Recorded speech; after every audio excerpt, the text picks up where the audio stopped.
नमस्कार सांगमाने स्वागत जनाऊँछि मु मोर नुआ यूट्यूब चैनल को। आजिर विषय वस्तुटी आज आम जापर जे माता वृंदावती को पूजा करिवार सुनियम कौन आम पूजा करने समय क्यों क्यों भूल कर बसुचे जहाद्वारा कि आम पूजार फल पाई पारुना। विषय वस्तुटी आरंभ करने पूर्व जदि आपण मैंने मोर यह चैनल नुआ अच्छा और चैनल टी को सब्सक्राइब करना दयाकोरी चैनल टी को सब्सक्राइब करनियंतु और पाखरे थिबा बेल आइकन उपर प्रेस कर दियंतु जहाद्वारा मु जो वीडियोटी अपलोड करी ताहा आपण मानक पाखरे नोटिफिकेशन द्वारा सर्वप्रथमे पहुँची पारिबो। तेबे आसंतु हमर विषय वस्तुटी को आरंभ करिबा।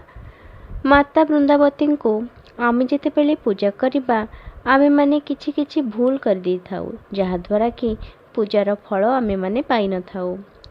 प्रति घरे घरे माँ वृंदावती पूजा पाई थांती। ओडिया घरर बहुटीए प्रतिदिन सकाळु नित्यकर्म सारी प्रथमे तुलसी को जल अर्पण करिथाए। सनातन धर्म रे तुलसी वृक्षर महिमार महत्व अधिक रही।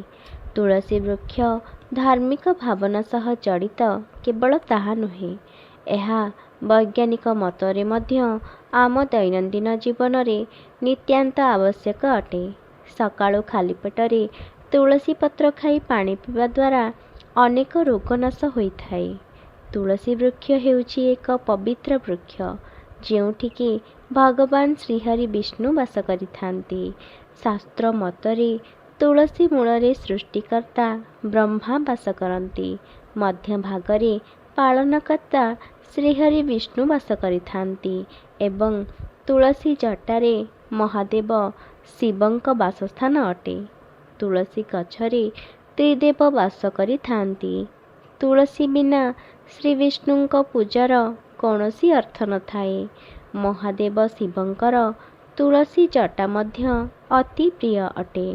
शास्त्र मतरे माता तुलसी भगवान श्रीहरिंक वक्षरे लागिथांती। माता तुलसींकर पूजा करिबा द्वारा पालनकर्ता श्री विष्णु प्रसन्न होइथांती। एणु समस्ते माता वृंदावती पूजा करिबा अत्यंत शुभप्रद होइथाए। सांगमाने आमे माता वृंदावती को तो समस्ते पूजा करि थांती, किंतु पूजा करिबा समय रे आमे किछि एपरी भूल करी बसी थाउ जहाद्वारा कि आमको शुभ फल प्राप्ति होई न थाए।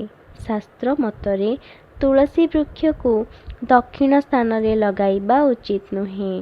कुहा जाए जे दक्षिण भागरे तुलसी वृक्ष लगाइले जमदंड समान भोगिबाकू पड़ी थाए। शास्त्र मतरे द्वारर बाम पार्श्वरे माता वृंदावती को स्थापन करिबा उचित। घरु बाहरिबा समय रे दक्षिण पटे एवं घर को प्रवेश करिबा समय रे एहा जेपरि बाम पटे रहुथिबो, अर्थात माँ वृंदावती को घरर बाम पटरे स्थापन करिबा उचित। चौरारे जेतेबेले आमे माने जल देउथांती सेतेबेले मध्य एहार किछि नियम रहिछि, जेमिति सेमिति करी तुलसी को जल अर्पण करा जाय नहीं। चौरारे जल देबा बेले तुलसी गछर मूल भागरे जल समर्पण करिबा उचित। केही केही तुलसी गछर उपरे पानी ढाली थांती, किंतु सेटा ठीक नुहे। जेतेबेले जल अर्पण करूछंती तुलसी गछर मूल रे ही जल अर्पण करंतु। सांगमानी जेतेबेले माता वृंदावती को जल समर्पण करूछंती सेही समय रे उत्तर किंबा पूर्व दिग को मुख करी जल अर्पण करंतु, एहा अत्यंत शुभप्रद होइथाए।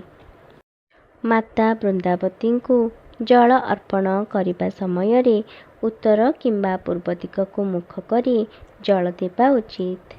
सांगमाने माता वृंदावती को आमे जेतेबेले सिंदूर किंबा चंदन लगाई दे थाउ सेतेबेले जे कोनोसी अंगुठी रे सिंदूर किंबा चंदन लगाई हुए नहीं। माता वृंदावती को अनामिका अंगुली बा रिंग फिंगर जहाँकि आमे माने मुदी आमे जे अंगुठी ते लगाई थाउ सेही अंगुली रे माँ को चंदन किंबा सिंदूर आपण माने लगाई दियंतु।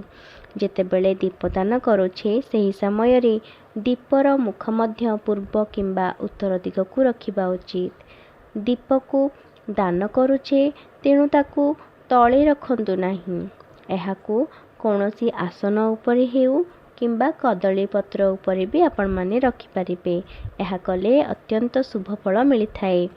ତୁଳସୀ ମାଙ୍କୁ ଧୂପକାଠି ଦେଲାବେଳେ ତୁଳସୀ ମୂଳେ ତାକୁ ନ ଦେଇ ଅର୍ଥାତ୍ ତୁଳସୀ ମୂଳେ ତାକୁ ନ ପୋତି ଧୂପକାଠି ଷ୍ଟାଣ୍ଡ ହେଉ କିମ୍ବା ବାହାରେ ଲଗାନ୍ତୁ।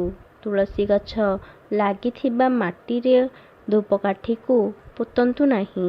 ଏହା କଲେ ଶୁଭ ଫଳ ପ୍ରାପ୍ତି ହୋଇନଥାଏ।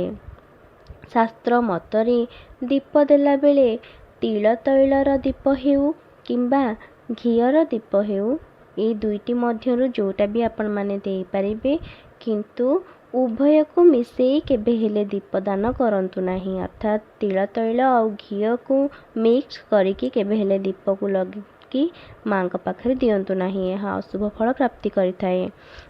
ସାଙ୍ଗମାନେ, ଆମେ ଯେତେବେଳେ ବୃନ୍ଦାବତୀ ମାଙ୍କୁ ପରିକ୍ରମା କରିଥାଉ, ଏହା ଅତ୍ୟନ୍ତ ଗୁରୁତ୍ୱପୂର୍ଣ୍ଣ ହୋଇଥାଏ। କାରଣ ଆମେମାନେ ପୂଜାରେ ଯେଉଁ ସବୁ ଭୁଲ କରିଦେଇଥାଉ, ସେହି ଭୁଲ ଏହି ପରିକ୍ରମା କରିବା ଦ୍ୱାରା ସବୁ ମାର୍ଜନା ହୋଇଥାଏ। ଶାସ୍ତ୍ର ମତରେ ମାତା ବୃନ୍ଦାବତୀଙ୍କୁ 3 ଥର କିମ୍ବା 4 ଥର ପରିକ୍ରମା କରନ୍ତୁ। ଶାସ୍ତ୍ର ଅନୁଯାୟୀ ଆମେ ଯାହାଙ୍କୁ ପୂଜା କରୁଛେ ଅର୍ଥାତ୍ ମାତା ବୃନ୍ଦାବତୀଙ୍କ ଦକ୍ଷିଣ ଭାଗରୁ ପରିକ୍ରମା କରିବା ଉଚିତ। ଅର୍ଥାତ୍ ଆମର ବାମ ଭାଗରୁ 3 ଥର କିମ୍ବା 4 ଥର ପରିକ୍ରମା କରିବା ଉଚିତ। ସାଙ୍ଗମାନେ, ଏହା ଥିଲା ମାତା ବୃନ୍ଦାବତୀଙ୍କୁ ପୂଜା କରିବାର କେତୋଟି ସୁନିୟମ, ଯାହାକୁ ମାନିଲେ ଜୀବନ ସୁଖମୟ ଓ ସାର୍ଥକ ହେବ। ସାଙ୍ଗମାନେ, ବିଷୟବସ୍ତୁଟି ଆପଣମାନଙ୍କୁ ଭଲ ଲାଗିଥିଲେ ଗୋଟିଏ ଲାଇକ୍ କରନ୍ତୁ, ସେୟାର କରନ୍ତୁ ଆଉ କମେଣ୍ଟରେ ଜୟ ଶ୍ରୀକୃଷ୍ଣ ଲେଖିଦିଅନ୍ତୁ। ମୁଁ ଭଗବାନ ଶ୍ରୀହରି ବିଷ୍ଣୁଙ୍କ ପାଖରେ ପ୍ରାର୍ଥନା କରିବି କି ଆପଣମାନେ ସବୁବେଳେ ସୁଦୀର୍ଘାୟୁ ରୁହନ୍ତୁ। ରହିଲି, ନମସ୍କାର।